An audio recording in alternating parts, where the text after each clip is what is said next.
Muy buenas tardes, un gusto saludarles a esta hora en Argumentos. Como cada tarde es un placer acompañarles. Quien les acompaña es Oriemi González y siempre agradecida con Dios del espacio de que estén en sintonía de nuestro programa. Como cada tarde hacer un análisis del acontecer nacional y recuerde que nuestras redes sociales están a su disposición para que puedan contactarnos y también enviar preguntas a nuestro invitado, @argumentosgb y mi cuenta @soriemi.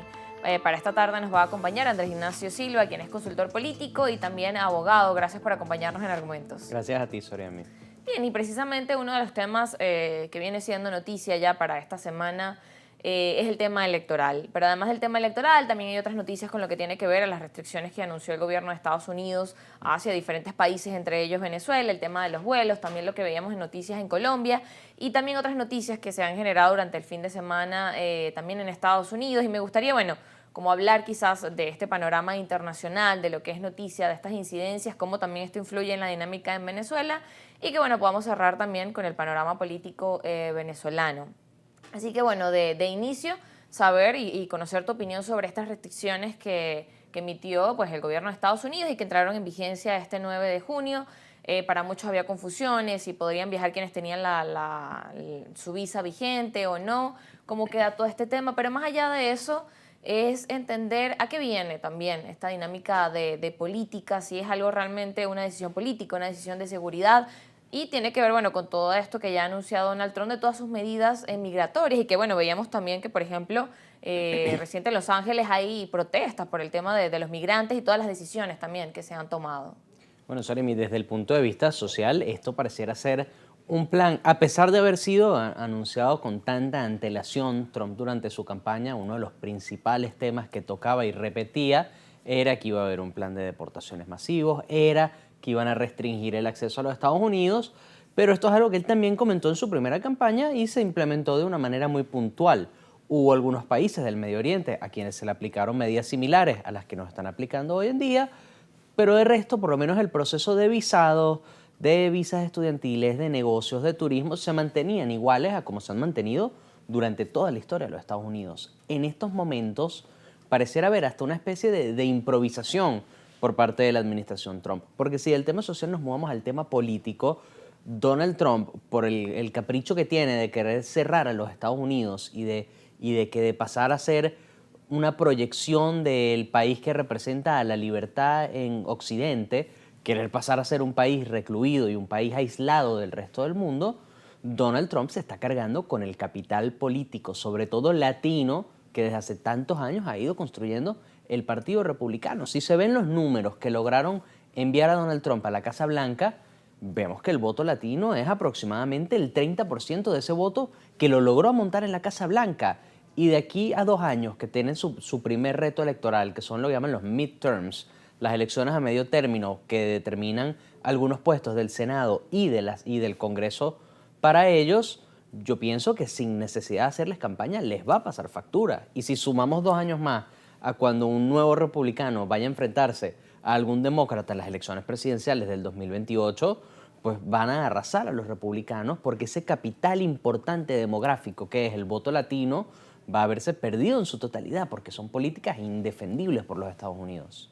Bien, y esto también cómo influye en la dinámica de los venezolanos, ¿no? Porque esto genera incertidumbre, venezolanos que están en Venezuela, los venezolanos que también están en Estados Unidos. Bueno, cuando analizamos los conflictos geopolíticos de la escala de lo que puede ser la proyección internacional de Venezuela, normalmente para la comunidad internacional se separan 2 bandos, la opinión de los Estados Unidos y la opinión de China o Rusia, dependiendo de la situación. Normalmente, buena parte de Occidente, sea el continente americano, sea en algunos países en Europa, automáticamente están del lado de los Estados Unidos en este tipo de conflictos por lo que representa a los Estados Unidos. Y bueno, y hay otros países como lo son algunos aliados típicos de Venezuela, Irán, Rusia, China y otros que suelen estar del bando de China o de Rusia. En un contexto donde no solo Estados Unidos pareciera estar poco a poco saliendo de Venezuela, sea con estos cambios en las licencias para operar empresas como Chevron en Venezuela, sea por el tema de las sanciones y otros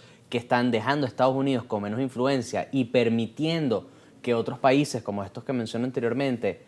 aumenten su presencia dentro de Venezuela, estamos además teniendo a un país que está violando derechos humanos con el tema de las deportaciones masivas, con el tema de que se considere la suspensión del habeas corpus, que jurídicamente es algo que se tiene más de un siglo que en el mundo desarrollado no se implementa. Es decir, ellos mismos se están cargando su capital político y ellos mismos están arriesgando sus alianzas porque mientras haya países como Venezuela con situaciones controvertidas ante la comunidad internacional, cada vez va a ser menos el apoyo que ellos van a tener para implementar sus políticas en el país, lo que le deja abierta la oportunidad a otros países para aumentar su influencia sobre un país como Venezuela. En ese panorama, ¿qué pudiéramos esperar que pase en los siguientes días y cómo se siguen desarrollando, por ejemplo, bueno, esas conversaciones que vimos en un inicio entre Estados Unidos y Venezuela? Bueno, yo estoy convencido de que al igual que muchas otras de las políticas que Donald Trump ha intentado implementar en este corto tiempo, porque además algo interesante, uno siente que Trump tiene años mandando y realmente este segundo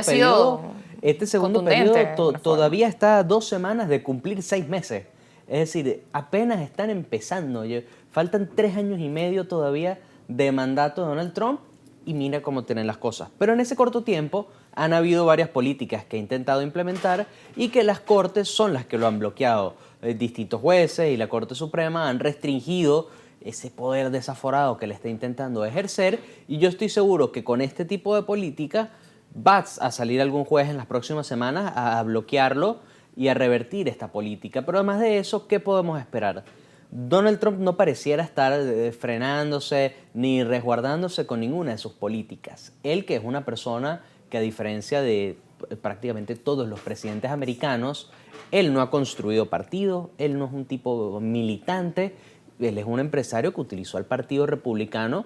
como un vehículo, como una herramienta para llegar a la Casa Blanca, con una retórica que gustaba a ese público conservador, un poco radical americano, las mayorías silenciosas, como le dicen en el país, y lo que Trump está demostrando es que en efecto, él llegó sin haber construido una vida de ese partido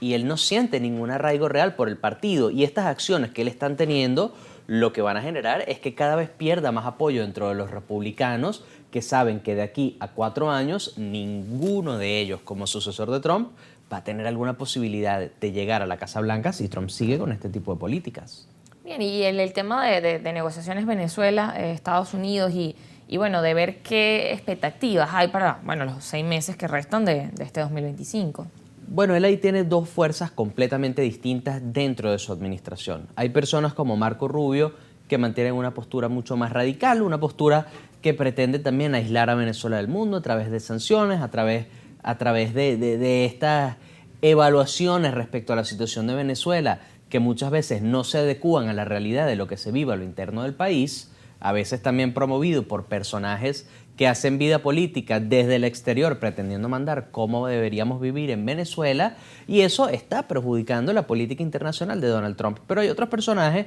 como Richard Grenell que sí confían en las distintas posturas de apertura internacional. También están, a pesar de que él no ha sido muy abierto respecto al tema de Venezuela, hay personas como su vicepresidente, J.D. Vance. J.D. Vance en entrevistas ha hablado acerca de la efectividad de levantar sanciones para acercarse a otros países, para generar diálogo, para tender puentes de apoyo entre los países. Por ejemplo, uno de los principales promotores de que a países como Rusia se le levanten las sanciones de los Estados Unidos es el vicepresidente actual de los Estados Unidos. Entonces, yo pienso personalmente que en estos momentos hay 2 posibles sucesores para el 2018, J.D. Vance y Marco Rubio. Y por la manera en la que se está manejando el gobierno americano, pareciera que Donald Trump quiere quemar a uno para promover al otro. Y si me lo preguntas ahora, pareciera que quien quieren quemar es a Marco Rubio. Claro, y que eso también va a tener incidencia porque, bueno, uno de los actores que ha sido allí influyente en la dinámica con Venezuela ha sido también Marco Rubio. Nos corresponde ir a la pausa, regreso, seguimos con más de argumentos.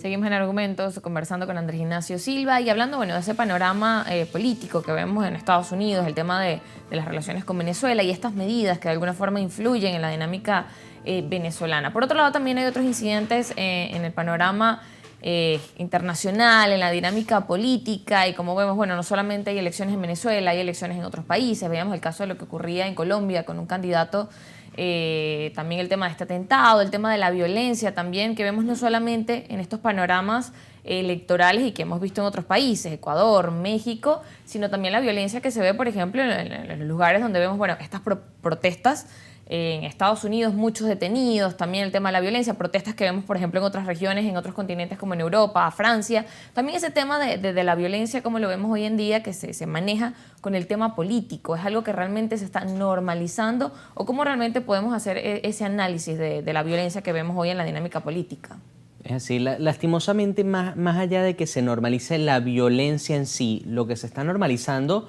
son discursos polarizantes, son discursos que excluyen a los distintos grupos de ciudadanos que hacen vida política, y esto tiene como consecuencia que se prolifere la política, porque en estos momentos no hay un político que apoye abiertamente la violencia, pero que irresponsablemente a través de distintas acciones la está promoviendo indirectamente, y no solo la está promoviendo, la está avalando y justificando. Cuando a un candidato presidencial le entran a tiros en un evento, cuando un candidato presidencial va ya para 3 días en cuidados intensivos y la clínica sale a decir que ninguno de los tratamientos hasta este momento ha generado una respuesta, no puede salir el presidente de ese país, que es de una corriente completamente distinta ideológica al candidato que fue víctima de este atentado, no puede salir, dar un breve mensaje de solidaridad con la víctima y decir que la prioridad tiene que ser proteger la vida de quien dio el atentado porque es un menor de edad. Porque entre líneas, él lo que está dando a entender es que al final, bueno, son cosas que pasan. Y esta es una situación que, aunque en Colombia se había, no erradicado, pero sí disminuido de una manera importante, con personajes como Luis Carlos Galán en la época de Pablo Escobar, o la misma madre de Miguel Uribe, Diana Turbay, esto se había eliminado en Colombia, pero pareciera ser que desde el inicio de la última presidencia, estas posturas un poco más radicales, un poco más erráticas, y con un poco menos de organización cívica ciudadana, parecieran estar nuevamente recuperando espacios de representación en la política colombiana, y son también parte de la causa por la cual en países como Ecuador con Fernando Villavicencio, como México, que también hubo un atentado contra un candidato hace muy poco, y en la región en general se están viendo más actos de violencia y cada vez se está radicalizando el apoyo en contra de que se tiendan puentes entre partidos y entre ideologías.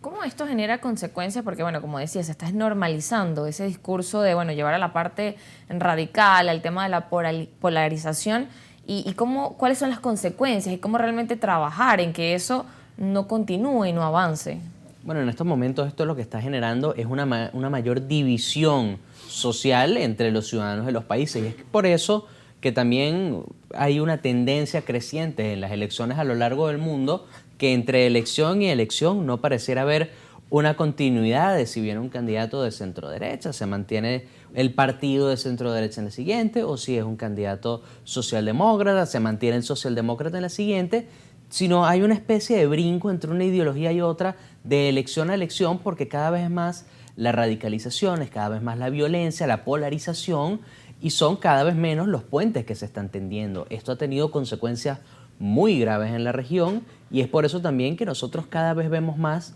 cómo se posicionan con facilidad mensajes populistas, mensajes idealistas y además mensajes,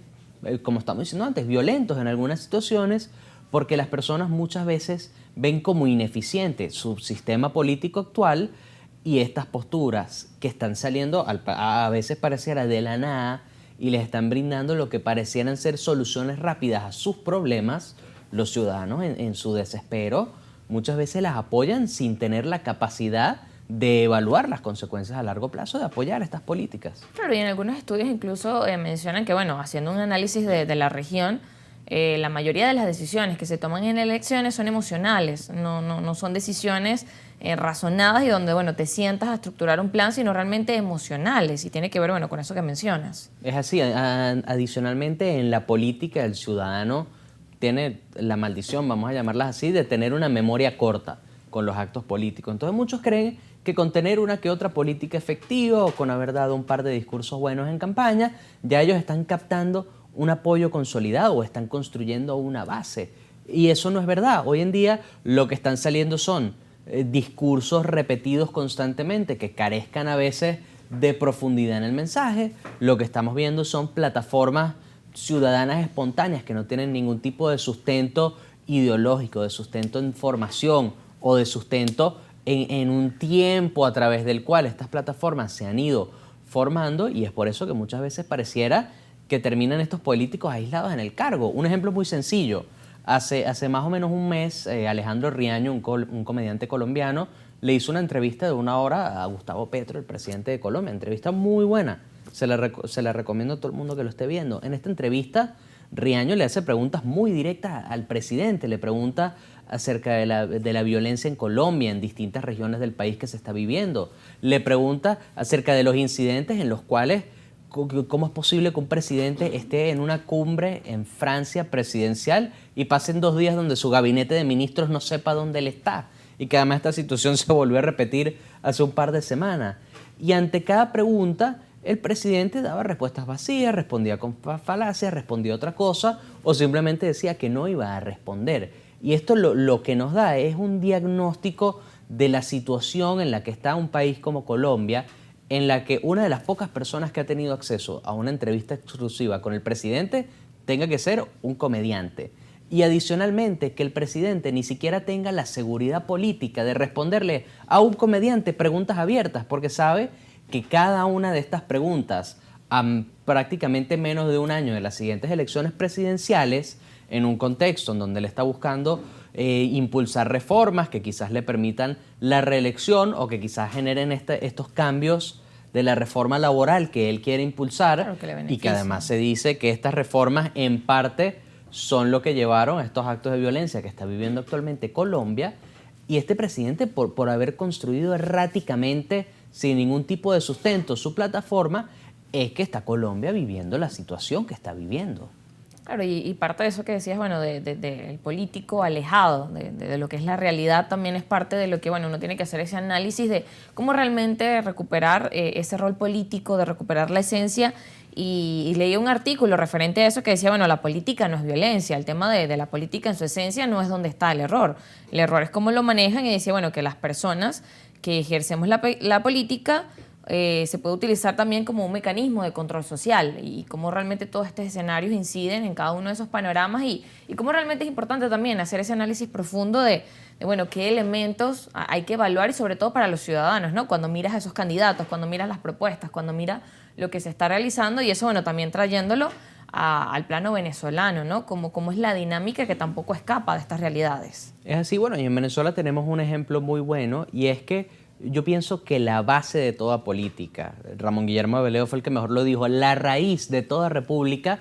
está en el municipio. Y en Venezuela, por la dinámica nacional que se está viviendo, nosotros tenemos una política muy centrada en lo nacional. De la misma manera que los poderes en Venezuela son muy presidencialistas, la política en Venezuela es muy proyectada hacia lo nacional. Entonces se ha perdido aquí esa cultura de construir liderazgos locales, sociales, cercanos, que son precisamente los que motivan a la gente a involucrarse, a informarse y a participar en la política. Bien, nos corresponde ir a la pausa y de regreso vamos a seguir conversando precisamente de ese panorama electoral y político en nuestro país. Al regreso seguimos con más de argumentos.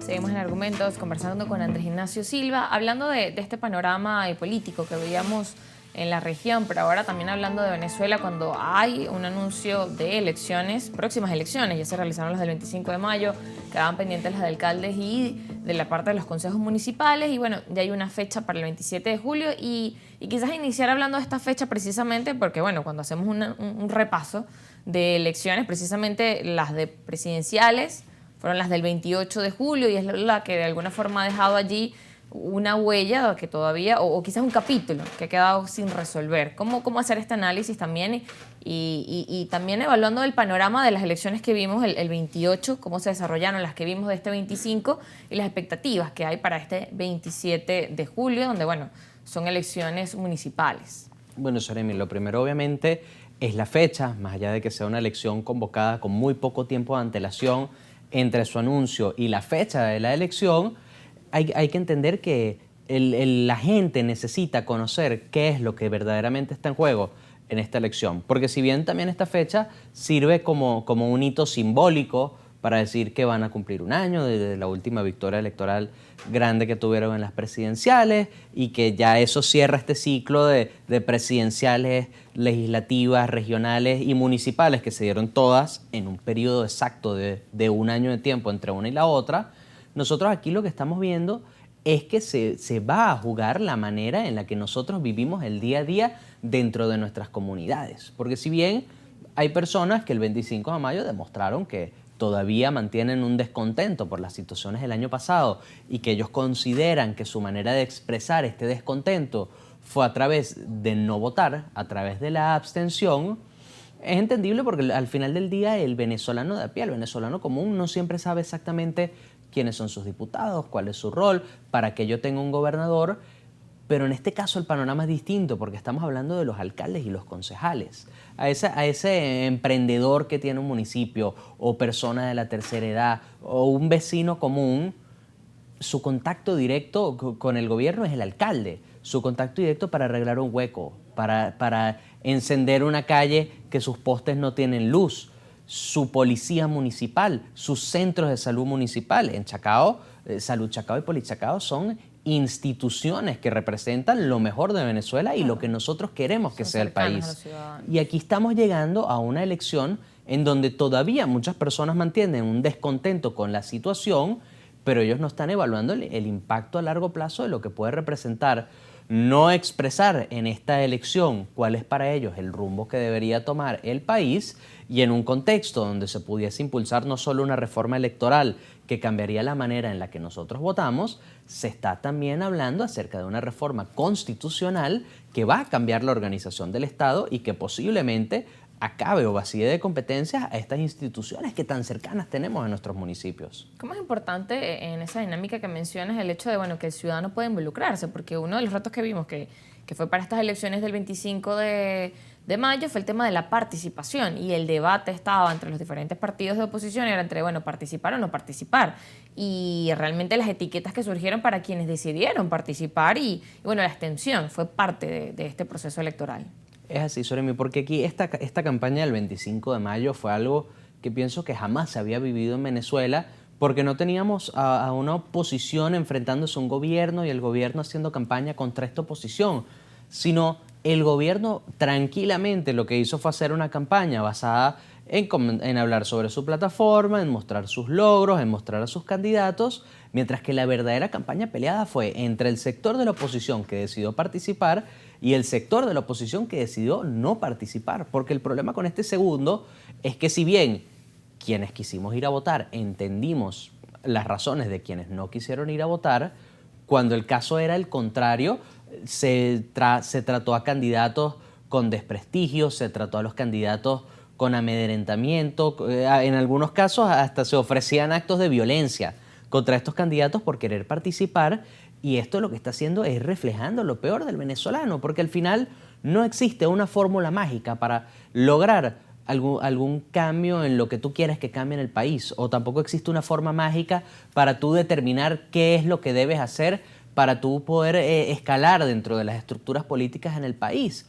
Hay venezolanos que tienen distintas visiones de qué es lo que se debe hacer en el país, cómo podemos salir adelante, y no se le puede desprestigiar de ninguna manera a ningún venezolano que esté poniendo el pecho en frente de las cámaras, en frente de los ciudadanos, que esté yendo a expresar su opinión y vendiéndole a la gente su plataforma. Quien mejor lo dijo fue Juan Requesens, y él dijo: la razón por la que no gané no fue la abstención, la razón por la que no gané no fue tampoco que una persona desde una pared blanca en el fondo dijo que no se debería ir a votar, sino que yo le llegué al país con una propuesta de cómo yo veía que se debería manejar mi Estado, y no me la compraron. Y ahora yo tengo la responsabilidad de cambiar mi oferta y devolver a los venezolanos para ofrecerles una visión que ellos también compartan. Y eso es lo que se ha perdido un poco en las dinámicas políticas nacionales. La capacidad de entender que no todos tenemos la misma visión, pero que quien tenga una visión tenga la disposición de ejecutarla y además tenga a quienes le compren esa idea y quieran acompañarlos, esa es la fórmula ganadora para nosotros por lo menos ir construyendo un país como el que queremos. Con esa mención que hacías de Requesens, es interesante también revisar, claro, de esa parte de un plan que realmente convenza, pero hoy en día también hay más factores que solamente ese plan. Y lo veíamos cuando hacíamos también el análisis en general, donde, bueno, las personas hoy en día no están viendo el plan, sino votan por emociones, pero también votan o piensan por lo que vienen, por lo que ven, lo que observan, que ha venido pasando. Y es como, bueno, en las diferentes elecciones hemos visto que pasó esto, no hemos visto que hay transparencia en los resultados, no hemos visto esto. Entonces, bueno, la gente también pierde allí la confianza y termina siendo también ese un reto para estas elecciones, más allá de solamente un plan de gobierno que presente soluciones, también es el tema de cómo retomar la confianza del elector, cómo realmente trabajar en eso y que creo que es algo que no se trabajó para estas elecciones del 25 y cómo trabajarlas para las elecciones de un 27 que, bueno, están tan cercanas. Es así, de cara al 25 de mayo, distintos de los candidatos que participaron, sus plataformas era básicamente asustar al ciudadano y decirle: participa porque vamos a recuperar los espacios, participa porque no podemos perder los espacios. Para el venezolano, el espacio es algo muy abstracto, por lo mismo que dices, él ya viene con un descontento y con una desconfianza, y que si bien a todos nos encantaría que haya mayor transparencia en algunos de los procesos que estamos llevando a cabo, esto es lo que se tiene y no por eso debemos dejar de participar, porque dejar de participar ahí definitivamente sí no se va a lograr nada. Entonces, cuando analizamos exactamente qué es lo que estos candidatos han debido hacer para el 25 de mayo, era enfocarse en esto que te comento anteriormente. No es lo mismo que yo te diga que no debemos abandonar los espacios, que es un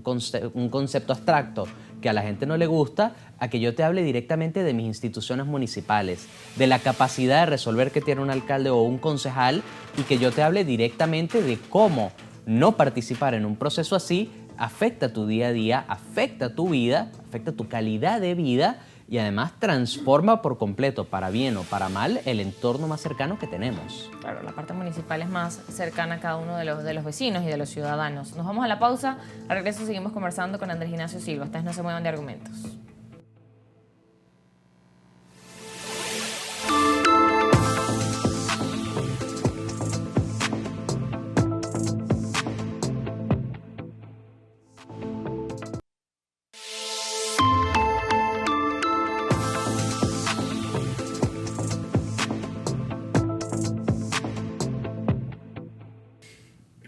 Seguimos en Argumentos, conversando con Andrés Ignacio Silva y, bueno, hablando de este panorama electoral. Y tenemos un reporte también de nuestra compañera Milady Travieso, quien habló con un consultor político, Pablo Andrés Quintero, también haciendo mención de cómo evalúa el panorama electoral en nuestro país, y mencionaba que, bueno, que realmente la oposición se encuentra en un momento crucial debido al tema de la abstención y lo que veníamos hablando. Vamos a escuchar parte también de la visión también de este consultor político y, bueno, luego también conocer cuál es tu opinión, Andrés. Veamos. Gracias por este contacto y así es, en esta oportunidad conversamos con el politólogo y experto en campañas electorales Pablo Quintero, quien ofreció un balance con respecto al contexto político, social y económico que atraviesa el país. Además, refirió la importancia de que la oposición realice un diálogo inclusivo. Veamos más detalles. Bueno, es bastante complejo para la oposición teniendo en cuenta que se dio una derrota en las elecciones a gobernadores. Diríamos que la gente observó el 28 el mapa rojo, observó que no tenía ganancia alguna haberse abstenido, y también vemos que el oficialismo va a repuntar, a tratar de reeditar el escenario el 27 de julio en las elecciones de alcalde. Por supuesto, bueno, todos los partidos políticos al día de hoy están en un proceso de negociación intensa, de diálogo entre todos los sectores. La campaña debería de ser inclusiva, debería de existir un clima de participación amplia para todos aquellos que quieran participar. Y las dificultades de este proceso siempre va a ser en lidiar con la abstención, en lidiar con el desánimo. En el caso opositor, lidiar con las contradicciones políticas, en este caso de María Corina Machado, de Edmundo González Urrutia específicamente, que promueven la abstención y le siguen dejando a la comunidad internacional el manejo de la política interna de Venezuela. Bueno, fundamentalmente lo que se busca es que se incorporen personas de la sociedad civil, líderes de calle, en este caso las bases de los partidos políticos, la juventud es fundamental para que se genere un refrescamiento dentro de la oposición y no se vean las mismas caras de siempre. Y llamar a la gente a votar con anticipación, entendiendo que esto es una campaña corta, una campaña con pocos recursos, limitaciones comunicacionales y un pueblo mayoritariamente agotado desde el punto de vista opositor porque siente que no hay representación verdadera que pueda cambiar el gobierno. Sí, de hecho, la elección de alcalde tiende a ser un poco más de mayor participación más que la de gobernadores y parlamentarios, sobre todo porque el alcalde tiene más contacto directo con la ciudadanía, es el número directo, es el contacto directo, se vio durante la pandemia. Entonces es probable que exista una mayor participación. No estamos hablando de una participación absoluta, mayoritaria, pero sí unos porcentajes mucho más altos en consideración a la última elección. También hay que tener en cuenta que esta es una elección, como lo mencioné, corta, una elección donde la oposición tiene que enfocarse en hablarle a los ciudadanos, en no enfrentarse directamente entre ellos, y el oficialismo era lo mismo, desde el punto de vista de las soluciones prácticas a la comunidad, llámese servicios públicos, economía, y lo que al final la gente quiere en el país: diálogo, consenso, avance económico, arreglo de los servicios públicos y un país alejado de la confrontación, incluso con países de la comunidad internacional. Finalmente, Quintero instó a la participación ciudadana el próximo domingo 27 de julio. Además, hay que recordar que esta semana arrancó el proceso de postulaciones de alcaldes y concejales, el cual se extenderá hasta el próximo 13 de junio. Con este aporte informativo regresamos nuevamente el contacto al estudio. Gracias, Milady, por este reporte. Y bueno, como veíamos allí parte de las declaraciones de Quintero, y así me decía que bueno, es una campaña electoral muy corta y de acuerdo al cronograma, bueno, arranca la campaña el 11 al 24 de julio. Como lo mencionaba también Milady, iniciaron ya las postulaciones desde este 9 al 13 de junio. Es un cronograma bien compacto. Y en ese sentido, bueno, como veías allí parte de lo que ofrecía, decía, bueno, es necesario tener una estrategia coherente, una ruta de una estrategia coherente. ¿Cómo también analizas, bueno, las actuaciones que quedan por hacer, bueno, en el poco tiempo que queda por hacer y cómo es eso? No solamente las elecciones, sino que sigue también en la ruta, ¿no? Es así, Soremi. Por lo mismo de que es una elección bastante corta, es una campaña donde no se tienen muchos recursos y no se va a tener mucho tiempo para actuar, aquellos candidatos que quieran aspirar a un espacio dentro de su alcaldía o consejo municipal, o también aquellos candidatos que ya estén en ese cargo como oficiales y quieran reelegirse,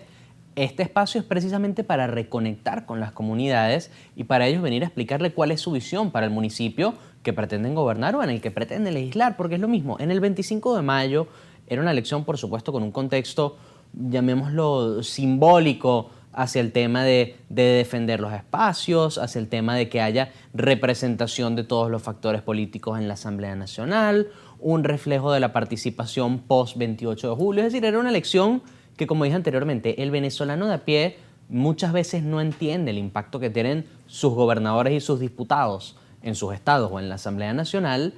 pero ahorita es muy distinto porque ahorita el venezolano ya no quiere escuchar esos discursos. El venezolano entiende que en ese panorama macronacional a ellos lo que les interesa es volver a sentir confianza en el sistema y en estos momentos muchos de ellos no parecieran sentirla. Entonces, si uno lo que quiere es hacer campaña para que los vecinos se animen, participen, salgan y voten para mantener los espacios que se tienen o para conseguir espacios adicionales que en estos momentos son de otro partido, entonces tienen que tener la responsabilidad de dejar a un lado ese discurso macro, ese discurso genérico y simbólico y dedicarse precisamente a decir, mucho gusto, yo soy Andrés, yo vengo a esta comunidad porque esta es la visión que yo tengo, estos son los proyectos que yo quiero hacer y a través de la alcaldía nosotros esto es lo que podemos lograr. Porque cuando se aterriza ese discurso y le es fácil al vecino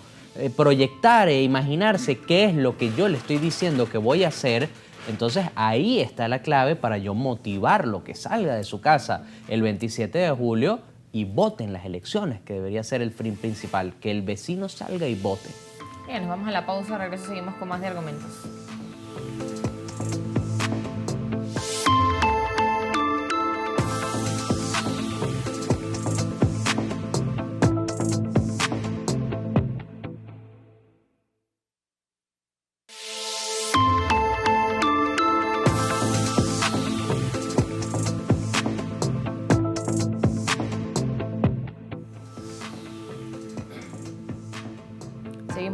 candidatos ya en la última parte de nuestro programa y ahora también para saber en ese panorama donde se habla de quizás posibles negociaciones, donde se debería avanzar hacia el consenso, ¿es posible realmente que se den estas negociaciones para estas elecciones? ¿Es posible que se logren, que se apoyen las candidaturas? Y de alguna forma, quizás, ¿cuál sería también esa recomendación de la mejor ruta a seguir? Por decirlo de alguna forma, en el sentido de, quedan muy pocos días para estas elecciones, vimos ya lo que pasó el 25 y todo lo que ha pasado, tras las elecciones del 28 de julio. El panorama realmente consciente de lo que deben hacer realmente los candidatos hoy en día y también viendo, por ejemplo, lo que hoy también otros dirigentes piden, que existan ya las negociaciones, por ejemplo, a quienes ya quedaron electos como diputados a la Asamblea Nacional para el periodo 2026-2030. Es como, queremos ver que se unan realmente los diputados que quedaron de la oposición, que se unan realmente los partidos, que pueda verse el consenso y no realmente ese diálogo, o no realmente el diálogo, sino esas declaraciones realmente que llaman es a la confrontación y no realmente al diálogo. Es así, Soremi. Bueno, no solo es posible que se logre entender estos puentes para que hayan candidaturas unitarias de cara a estas elecciones municipales, sino que es absolutamente necesario. Ahí la cuestión es quiénes de los que se están postulando tienen la madurez para entender que no se trata de quién es el candidato a alcalde y no se trata de quiénes son los salidores para candidato a concejal, sino se trata de presentar una propuesta que para el vecino no solo sea viable que llegue a la alcaldía o al consejo municipal, sino que además sea efectiva y que además proyecte confianza. Anterior al 25 de mayo nosotros teníamos una cantidad de espacios en los que se tenía certeza de que no iba a haber ninguna negociación porque factores políticos tenían los números para que no se negocie absolutamente nada en esos municipios, si acaso un último en lista en sus consejos municipales. El 25 de mayo yo pienso que lo que dio fue una oportunidad de abrir esas discusiones políticas para el país, porque en municipios donde se tenía mucha confianza de que el partido que está actualmente en las alcaldías o que controla actualmente los consejos municipales tenían unos números absolutamente abrumadores donde no tenían ningún tipo de competencia y resulta que los resultados del 25 de mayo demostraron que mientras el vecino de voto tradicional en estos municipios no se anime a participar, no hay nada que se pueda dar por sentado en estas elecciones. Y ante este contexto hay que entender que se necesita la mayor pluralidad de posturas, de candidaturas y de ideologías posibles dentro de las mismas planchas. Entonces, cuando nosotros hablamos de quiénes deben postularse, no hay una respuesta correcta porque hay una pluralidad de opiniones dentro de los vecindarios, sobre todo en municipios como Chacao, Baruta y El Hatillo, y mientras se tenga una mayor representación de todos los vecinos de estas ciudades y se tenga una mayor representación de los distintos partidos y de los distintos políticos con los que ellos se ven identificados, lo que se está haciendo es fortaleciendo la participación, fortaleciendo la confianza en el sistema y además se le está facilitando lo que en política es vital, que es darle al ciudadano la herramienta de proyectar qué es lo que yo le estoy ofreciendo como candidato político y que ellos se motiven a participar y que además motiven a los demás vecinos para que la participación sea cada vez mayor y se pueda en efecto defender estos espacios. En ese sentido, ¿cómo evaluar las propuestas que algunos han mencionado, algunos dirigentes políticos? Hoy he escuchado que alguien decía, pensar en primarias es muy difícil por el tema del tiempo. ¿Cómo te organizas? No hay tiempo. Decía, ya están las postulaciones, es así como no tenemos tiempo de organizarnos en ese punto. Otros decían, ¿será la estrategia el tema de las alianzas? ¿Realmente va a funcionar ir por alianzas? O por el contrario, realmente la mejor opción va a ser como, escoger quién es la mejor opción y que se apoyen esas candidaturas. ¿Cómo lo evalúas en ese panorama? Quizás cuáles serían las mejores propuestas a seguir. Así, para garantizar un poco la continuidad en el sistema, independientemente de los números que se manejen en las encuestas, sea intención de voto o sea aprobación de la gestión, que muchas veces pensamos que la aprobación de la gestión se traduce directamente en intención de voto y no es así. Pero en este caso tenemos a distintos políticos que están actualmente como alcaldes, como concejales, y yo pienso que por la continuidad y por facilitarle al vecino que ya conozca quién se está postulando, porque en política lo más difícil no es tener un índice de popularidad, lo más difícil es tener un índice de conocimiento. Y aquel que ya es alcalde y aquel que ya es concejal tiene ahí una ventaja que se puede respetar en el proceso. Lo importante es que estos alcaldes tengan la madurez para entender que estas plataformas que se postulen tienen que ser plurales, tienen que ser abiertas, para que el vecino no sienta es que esto es la continuidad del partido tal. No, esta es una representación de todos los factores que pertenecen a la oposición, que pertenecen a un partido específico, que pertenecen al gobierno, que apoyan los consejos comunales, que apoyan las asociaciones de vecinos, sea lo que sea, pero que el vecino pueda ver cualquiera de las planchas que se vayan a postular y que por un candidato u otro ellos puedan sentirse identificados. Porque una vez ellos se sientan identificados, ese sentimiento que eso les genera es el que los va a motivar, a pesar de no haber querido votar el 25 de mayo, de tener un descontento por las situaciones políticas del año pasado. Ese sentimiento es el que los va a llevar a participar, porque bien, ahorita durante la campaña muchas personas comentaron, el 25 de mayo yo no voy a votar, pero cuando vengan mis elecciones para alcalde y concejales yo sí voy a participar. Entonces, para transformar ese sentimiento en acción, lo que se tiene que hacer es venir y decir, ahora vienen estas elecciones que dijiste que ibas a participar y aquí está la oferta que yo te hago. ¿Te gusta lo que yo estoy ofreciendo? Excelente. ¿No te gusta lo que yo ofrezco? ¿Prefieres a otro? Aquí lo tenemos, primero en lista de concejal para el municipio. Es decir, a medida que se formen estas alianzas perfectas, llamémoslo así, aunque ninguna alianza es perfecta, sobre todo en política, lo que estamos haciendo es eliminando esos huequitos, esos espacios a través de los cuales la gente va a dudar de participar. Bien, ahora hay otro reto también que quizás se enfrenta para estas elecciones, que bueno, sigue con ese mismo tema que ya conversábamos, que es la abstención, y diferentes analistas han llamado, bueno, ese hartazgo que hay de realmente del ciudadano hacia los políticos, no hacia la política, sino hacia los políticos. ¿Cómo realmente también enfrentarse a eso? Reciente leí una frase que decía, bueno, un día lo que antes tolerabas ya no lo puedes tolerar más, y no sabes si es madurez o es hartazgo. Y cómo también evaluar eso quizás en el ciudadano venezolano, donde decimos, bueno, realmente cómo se refleja ese hartazgo, cómo realmente tener unos ciudadanos maduros, cómo tener políticos maduros en nuestro país. Es así, aquí volvemos a lo que conversábamos anteriormente. Se le habla al ciudadano desde unas posturas muy abstractas, desde unas posturas muy ideológicas, que ante un contexto país como el que estamos viviendo, en el que mi prioridad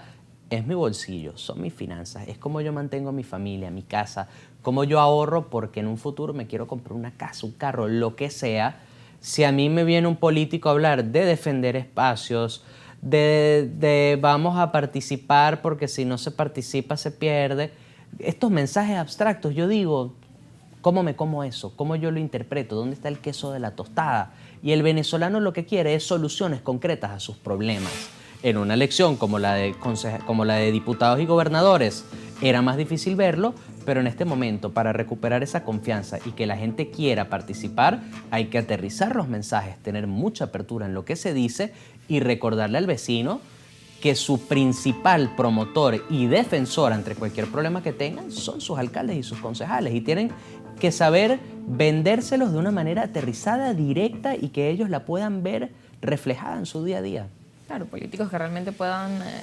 sentir y palpar la realidad de los venezolanos y hablar también de una forma sincera, que creo que es lo que ha pasado en los últimos años. No se habla con sinceridad ni con una realidad. Entonces, bueno, hay expectativas y al final, bueno, lo que se promete no es lo que pasa, y eso se ve, bueno, de los diferentes bandos. Se nos acabó el tiempo. Gracias por acompañarnos. Gracias a ti. Andrés Ignacio Silva, quien es consultor político y también abogado. Ustedes, gracias por estar en sintonía de nuestro programa. Recuerden nuestras redes sociales, @argumentosgb y mi cuenta @soriemi. Antes de despedirnos, bueno, darles una noticia, que próximamente estará ya Rosa Colmenares en su espacio acompañándoles, siempre pendiente también de su audiencia, que le escriben a través de los mensajes, bueno, luego de su reposo postnatal. Así que próximamente verán a Rosa Colmenares aquí de nuevo en Argumentos. Gracias por acompañarnos. Feliz noche.